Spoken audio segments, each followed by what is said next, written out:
right, so moving on to our top 25s, we have introduced a new segment, and we're actually going to talk about them on the podcast. We've been posting them on the Instagram story, which we haven't really made a plug for our Instagram. We do have an Instagram. You should go follow it. We also have a YouTube channel, so it's not just our Spotify. Please go give us a follow. We'd appreciate it. I don't like begging for followers, but we never plug it, so I'm going to do that. You can see our top 25 rankings posted there because we don't have any way to post it on Spotify. So if you want to actually go look at them, that's where they'll be. I'm going to go ahead and run through mine really quickly, and I'm going to have a couple teams I'm going to point out that maybe you can be high risers or high followers in the coming weeks. So, number one, I've got Ohio State. They've been my number one for the entire season. That hasn't changed. Oregon is my number two. They have moved up. They were, I think, probably number 7 or 8 for me in the beginning of the season, but they've moved up at least one spot every single week until they made it to 2 and have not moved since. They beat Penn State. I didn't move them. I still like them at 2. Miami at 3. They've looked massively more impressive than I thought they would be. So they moved up a lot for me. I don't remember where I had them at the start of the season, but I think they've moved up at least 10 spots in my ranking. If not, I think it was around that. So I got Oklahoma at 4 right now. And I know John Mateer's hurt, but I think this team has enough talent on defense, even with Michael Hawkins in at quarterback. I think they hold on in the Red River rivalry with Michael Hawkins as the quarterback. I think they would win that game. With John Mateer, I feel pretty good about them winning that game anyway. So I'm going to hold them at 4 until they prove me otherwise. I have Ole Miss at number 5, and I say that unoptimistically because I don't think we're going to be hanging out here very long because we may have a bye week in Washington State coming up, so that's kind of a coast here in the top 5 for me. But by the time we play Oklahoma and Georgia, I think we lose at least one of those 2 games, both on the road, both against really good teams. I just don't think Ole Miss wins both those games. If we do, we should probably be number 2 or 3 at least. So doubt we are able to do that. We'll be hanging around at 5, probably a little too high. So I could see Ole Miss being a big faller in the next coming weeks as we start playing a really tough road schedule. Texas A&M number 6. This is just a team that I mean they're bound to disappoint at some point. We see the 8-4 teams just left and right with Texas A&M. I don't see there being a huge jump up for this team as opposed to past A&M teams. They've got a cohesive team with a lot of talent, and they've been winning games.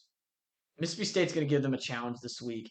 We'll get to that game in a second, but I think they could be a follower here in the next couple of weeks as well. Indiana looks really good. I'm impressed. I've got them at number 7.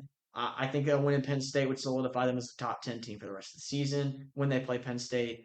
I've got Alabama at 8. Georgia at 9, and Tennessee at 10 in the order of the teams that beat each other. Alabama beat Georgia, UGA beat Tennessee. Bama and Tennessee play very soon, so we'll see how that matchup ends. But I like those teams in that order right now. I would probably favor Alabama against Tennessee slightly, but should be a really good game when they play each other. Penn State at 11. I'm not putting this team top 10 until they win a real game. I'm just not going to do it. So I've got them at number 11, probably still a little high. Texas at 12. They haven't changed to me since the first game. Until I see them win a real game, I'm not going to move them up necessarily. And if they lose, I'm going to move them down. So possible fall for them imminent if they lose a game they shouldn't. Texas Tech at 13. I think they're a little low right now. I think they end up moving up for me if they keep winning. Big game on the road at Houston this week. So should be a really nice win for them if they can confidently go into Houston and win this game.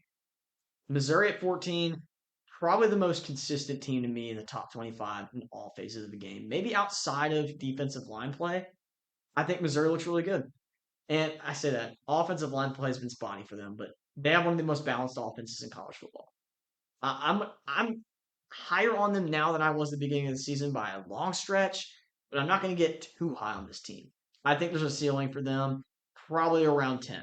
So if they keep winning, I'm going to move them up. But I think there's games on the schedule that they can't win. So got them at 14 for now. Vanderbilt at 15. Things could change after this week, depending on how they play against Alabama. Things could change. Even if they lose this game, if it's close, I'm not moving them down. I will not be moving them down if this game is close. I've got FSU at 16. I know it was a big drop. I think I had them at 8 or 9, maybe. That's a big drop for a road loss on a Friday night. That's a weird game against their high-powered offense.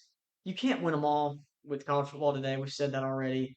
Virginia just matched up really well against Florida State, and Florida State's defense just was not on their A game on Friday. So had to drop them down a little bit. I got LSU at 17. They're going to move up, I think. Their schedule's tough. They've got some tough games. They will have to play offense. I think they'll find something at some point, but until they can, I, I'm not going to be confident that they can win any SEC game with the offense they're playing. So I've got them at 17 for now. They can move up, but their defense is really solid. I think that will give them a chance in every game they play. I've got Notre Dame at 18 despite the two losses early. This team probably will win out.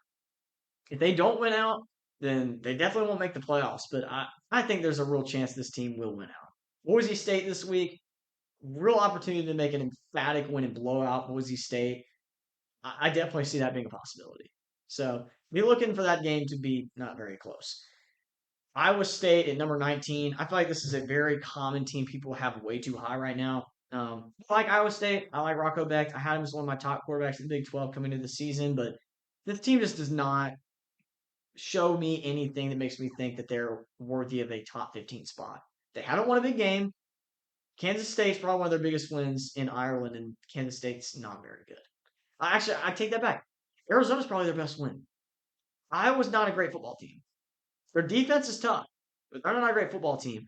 Arizona is probably a more well-rounded football team than Iowa. I think that Iowa would beat Arizona, but going and playing Arizona at home was probably a little more taxing defensively because Arizona actually has an offense. So I would think that win was slightly more impressive because they actually put them away and dominated them. That was my dog last week, Arizona against Iowa State.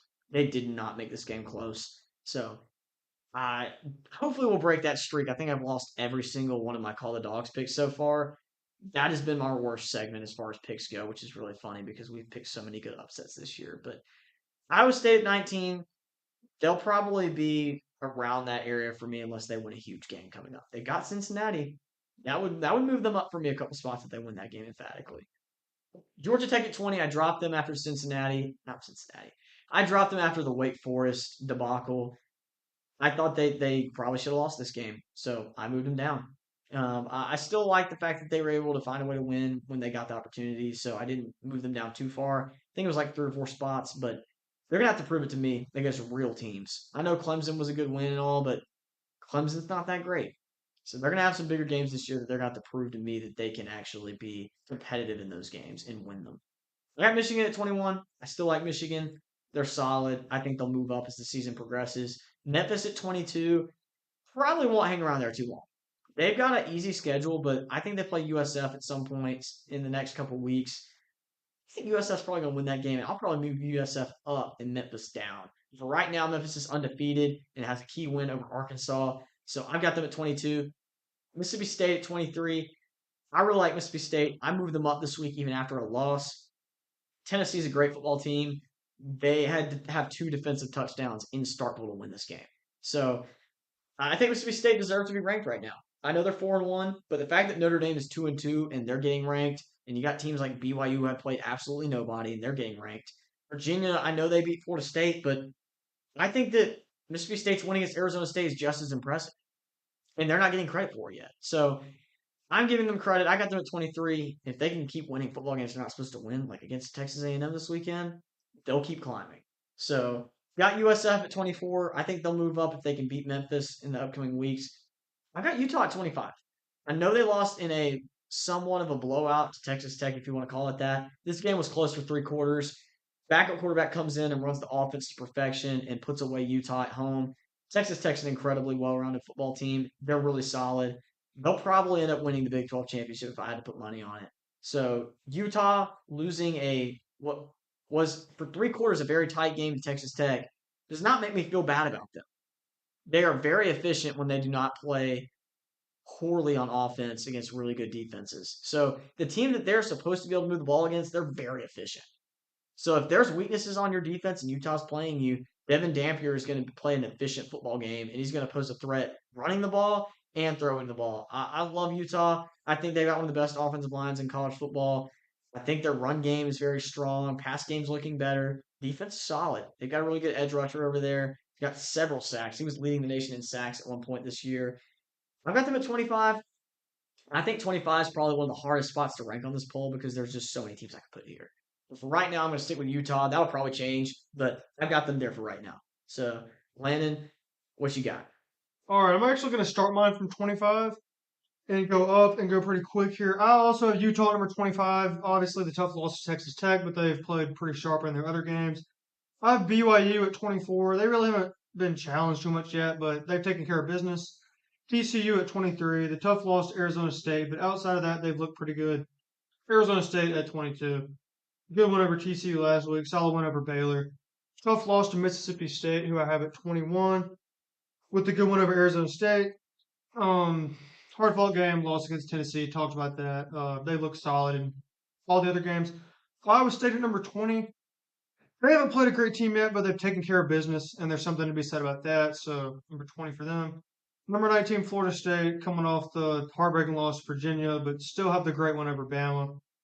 Number 18, Michigan. They have the one loss to Oklahoma, but they've looked sharp in other games besides that. Good win at Nebraska. LSU at number 17, the tough loss on the road to Ole Miss. Outside of that game, they really don't have a lot of great stuff on their resume, but they do have a solid defense. I still believe this team could be solid. Number 16 of Notre Dame played two of the better teams in the nation in the first 2 weeks of the year, lost both of them, but they've looked really good in the last 2 weeks. Number 15, Missouri. They have decent wins over Kansas and South Carolina, but nothing crazy there, but they have taken care of business. Number 14, Vanderbilt. They went on the road and dominated South Carolina for a decent win there, taking care of business in their other games. So, number 14. Number 13, Texas. Tough loss to Ohio State in week one. They have played absolutely nobody since then. Had a bye week last week, I'm pretty sure. But they will be challenged again here pretty soon. Number 12, Penn State. Three cupcakes to start off the year, and then tough overtime loss to Oregon where they were dominated for a good portion of that game, but I couldn't justify having them any higher with just zero resume. Number 11, Tennessee, great road win at Mississippi State. Really tough home loss to Georgia, where if they make a field goal in that game, they're probably like top 5 or 6 right now. And then right in front of them, Georgia, who beat them. Just lost at home to Bama, but looked solid in all their other games besides that one. And then at number 9, Alabama. They have the weird loss on the road at FSU, but winning at Georgia is such a feat. Nobody's done that in 5 years, so I feel like nine's a good spot for them. Ole Miss at number 8, great home win against LSU. They've looked solid throughout the course of this year, taking care of business. Texas Tech at number 7, absolutely terrific win on the road at Utah by 24 there, with Hammond coming in and playing some great football to steal that game for them. I feel like 7's a good spot with the way that they've looked so far. Indiana at number 6, absolutely great win, blowout by 53 against Illinois, and that aged really well this past week with Illinois picking up a good win against USC. So I feel like this is a team that deserves to be ranked this high at the moment. Number 5, Texas A&M. They own one of the better ones of the year on the road at Notre Dame, and they've taken care of business in their other games. So I like them at 5 for now. Oklahoma at number 4. Two huge wins against Michigan and what was the other huge one they had? They beat Auburn, right? In Auburn. I, no, that was at home. I feel like there was another game that they won that was big. I don't think so. I think it's just Maybe Michigan it's and just Auburn, Michigan. which is two really solid wins in my Just two opinion. solid wins. That might be a little bit too high on Oklahoma, but I trust in them with Mateer, especially if he comes back and plays well after the surgery. Number 3, Miami. Great win against Notre Dame. They've taken care of business well in the other games. Really impressive, dominant win against USF. Taking care of business against Florida. Number 2, Oregon. One of the best ones of the season. They just got this past week against Penn State. Um, and in all their other games, they were just completely dominant. This looks like a really good football team. And then number 1, the defending national champions, Ohio State. Great win against Texas in week 1. Really good win at Washington this past week. Yeah, and I think that there's something to be said between the difference in these top 25s and the AP poll. We're going to talk about the AP poll for the rest of the season until we get to the college football playoff poll.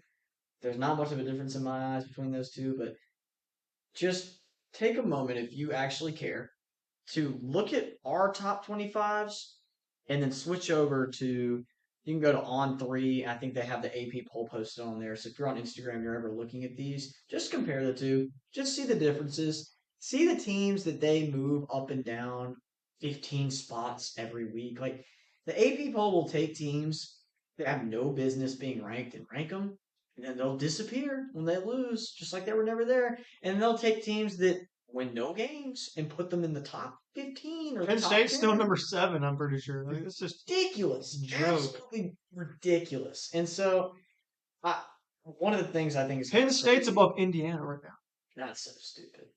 Ole Miss being number four in the AP poll scares me because the fact that I even have them at five, I feel like is too high. We're a placeholder there for the next 2 weeks. Well, we will move down. If we don't move down, we probably are winning the national championship, and we all know that's not going to happen. So, with that being said, there's so many differences between what we've got in the AP poll. I think it's called logic, and I also think it's called ball knowledge because we actually watch games. I don't think these people watch games. So enough said about the AP poll. There's big differences between what we've got and what they've got, and I think there's a reason for that. So some people should have votes on that poll. Some people definitely shouldn't. That's going to end our top 25.